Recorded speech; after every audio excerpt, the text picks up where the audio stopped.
गावाच्या टोकाला असलेल्या एका छोट्याशा घरात रोहन राहत होता.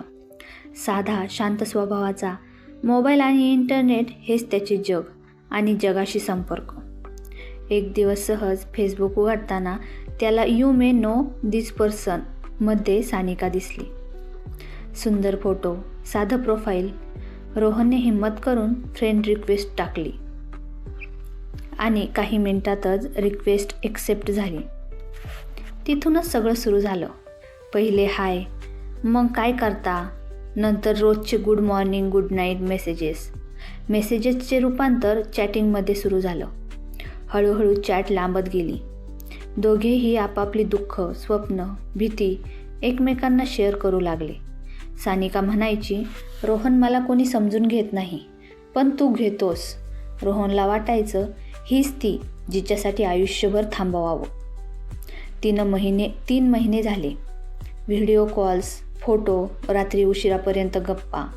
एक दिवस सानिकाने स्पष्टच लिहिलं, "आय लव्ह यू." रोहनचं तर जगच बदललं. त्यानेही तिला होकार दिला. एक दिवस सानिका म्हणाली, "आपण प्रत्यक्ष भेटूया ना? मला तुला पाहायचं आहे."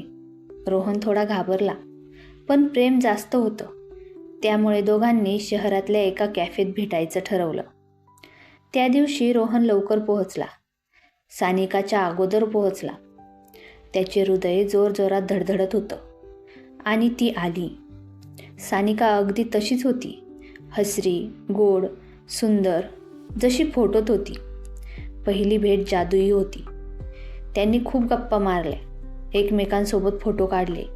सानिकाचं हसणं रोहनला घायल करत होतं. त्या दिवशी दोघांनाही वाटलं, हे प्रेम खरं आहे. तो दिवस त्यांच्यासाठी कायम आठवणीत राहण्यासारखा होता. त्या दिवशी घरी गेल्यावर ते दोघेही नेहमीसारखे व्हिडिओ कॉलवर उशिरापर्यंत गप्पा मारत बसले. पण काही आठवड्यांनी सानिका बदलू लागली. ती मेसेज उशिरा करू लागली. रोहनने कॉल केल्यावर त्याचा कॉल उचलणं टाळू लागली. रोहनने विचारल्यावर "मी बिझी आहे" असे कारण सांगू लागली. तिच्या अशा वागण्याने रोहन अस्वस्थ झाला. एक दिवस चॅटिंग करत असताना त्याने विचारलं, "काय झालं सानिका, तू बदललीस?" ती थोडा वेळ शांत राहिली आणि मग लिहिलं, "रोहन, माझं लग्न ठरलं आहे." तो क्षण जणू रोहनच्या पायाखालची जमीन सरकली. रोहनने विचारलं, "मग माझं काय? आपल्या प्रेमाचं काय?" सानिकाचं उत्तर थोडं थंड होतं. "फेसबुकवरचं प्रेम खरं नसतं रोहन. मला माफ कर." तिने रोहनला सांगितलं, "माझे आई वडील या प्रेमाला मान्य करणार नाही आणि ते माझ्यासाठी चांगलाच निर्णय घेतील. मलाही त्यांचा निर्णय मान्य आहे." तिचं बोलणं ऐकून रोहन खूप दुःखी झाला. तो खूप रडला. नंतर मनाशी विचार करून त्या रात्री रोहनने फेसबुक उघडलं. सानिकाचं प्रोफाईल डिॲक्टिवेट केलं. त्याने शेवटचा स्टेटस टाकला. काही प्रेमकथा लग्नापर्यंत जात नाहीत. काही थेट आठवणींमध्येच संपतात. दुसऱ्या दिवशी सकाळी रोहनने मोबाईल कायमचा बंद केला.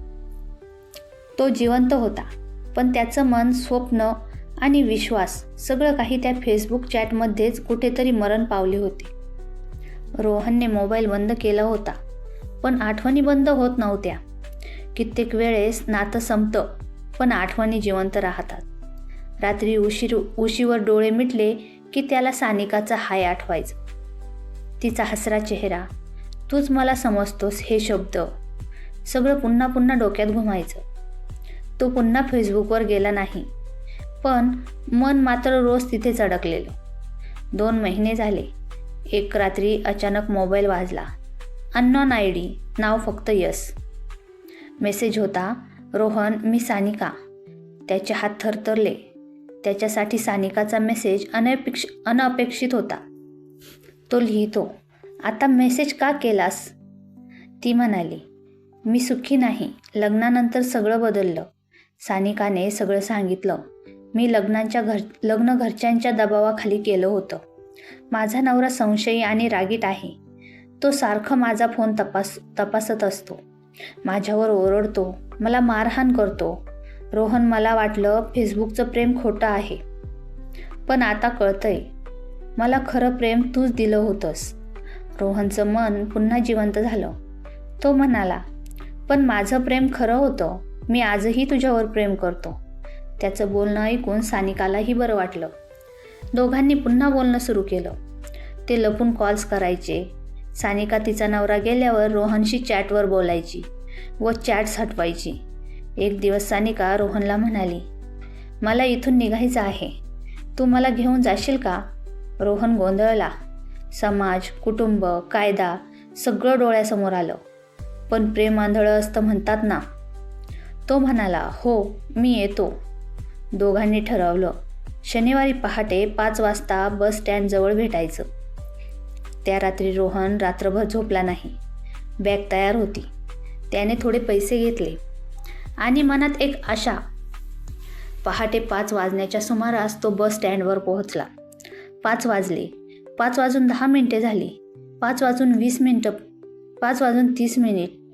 तरीही सानिका आली नाही. त्याने तिला फोन केला. तिचा फोन स्विच ऑफ येत होता. रोहन सानिकाची वाट बघून कंटाळला. शेवटी घरी निघून गेला. सकाळी 7 वाजता गावात एक बातमी पसरली. एका विवाहित महिलेने आत्महत्येचा प्रयत्न केला. रोहनचं काळीज धडधडू लागलं. नाव ऐकलं, सानिका. तो तडक रुग्णालयात गेला. रुग्णालयाच्या बाहेर रोहन उभा होता. त्याचे हात थरथरत होते. श्वास नीट येत नव्हता. डॉक्टर बाहेर आले. ती वाचली आहे, पण कंडिशन नाजूक आहे. रोहनच्या डोळ्यात पाणी आलं. त्याने पहिल्यांदा मनापासून देवाचे आभार मानले. पोलीस केस झाली. पोलीस चौकशी करू लागले. सानिकाचा मोबाईल चेक करताच त्यांना रोहनविषयी माहिती मिळाली. थोड्याच वेळात पोलीस आले. तुमचं नाव रोहन. सानिकाशी तुमचा काय संबंध? रोहनने त्यांना सगळं सत्य सांगितलं. आमचं एकमेकांवर फेसबुक प्रेम आहे. आम्ही एकमेकांना मेसेजेस करायचो. आमचा पळून जाण्याचा प्लॅन होता. सगळं रोहनने पोलिसांना सांगितलं. पोलीस शांतपणे ऐकत होते.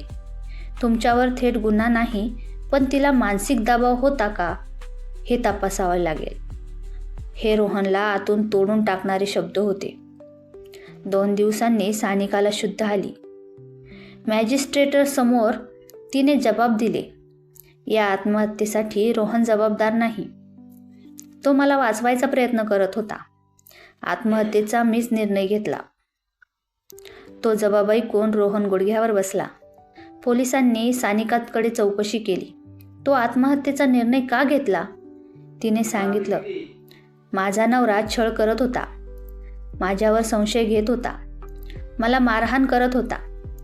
त्या रात्री त्यांनी माझी व रोहनची चॅटिंग वाचली होती. त्यांना कळालं होतं की आम्ही पळून जाणार आहे. त्यांनी मला खूप मारहाण केली, म्हणून मी हा निर्णय घेतला.